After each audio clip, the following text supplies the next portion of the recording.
গোপালগঞ্জে আন্দোলনের মধ্যে দিয়ে শেখ হাসিনাকে দেশে ফিরিয়ে আনার শপথ। গোপালগঞ্জের টুঙ্গিপাড়ায় বঙ্গবন্ধুর সমাধির সামনে হাত রেখে আন্দোলনের মধ্যে দিয়ে শেখ হাসিনাকে দেশে ফিরিয়ে আনার শপথ নিয়েছেন গোপালগঞ্জ জেলা আওয়ামী লীগ ও অঙ্গ সংগঠনের নেতাকর্মীরা।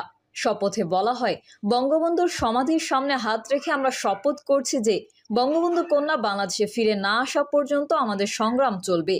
তার উপর যা ঘটেছে বাংলার মানুষ সকলে দেখেছে, তাই গণ আন্দোলনকে সামনে রেখে আসবে বঙ্গবন্ধু কন্যা বাংলাদেশের মাটিতে। আমরা সকলে তাকে ফিরিয়ে আনব। তার ফিরে না আসা পর্যন্ত জাতির পিতার কবরের সামনে রেখে শপথ করতেছি যে কেউ ঘরে ফিরে যাব না। আজকে থেকে এই জাতির পিতার সমাধির প্রতি বর্গফুট ছাত্রলীগ, যুবলীগ, মুক্তিযুদ্ধ সহ সকল স্তরের মানুষকে নিয়ে বঙ্গবন্ধুর কবরে যেন কেউ ক্ষতি করতে না পারে তার জন্য পাহারা দেব। তাই আজ থেকে আপনারা সকলে এই বঙ্গবন্ধুর কবরকে সামনে রেখে আবারও প্রতিজ্ঞা করেন যে যতদিন পর্যন্ত বঙ্গবন্ধু কন্যা শেখ হাসিনা বাংলাদেশে ফিরে না আসবে, আমাদের এক বিন্দু রক্ত থাকতে এই মাজার ছেড়ে কোথাও যাব না। শেখ হাসিনা ও শেখ রেহানার সুস্থতা কামনার মধ্যে দিয়ে আজকের এই শপথ পাঠ শেষ করছি।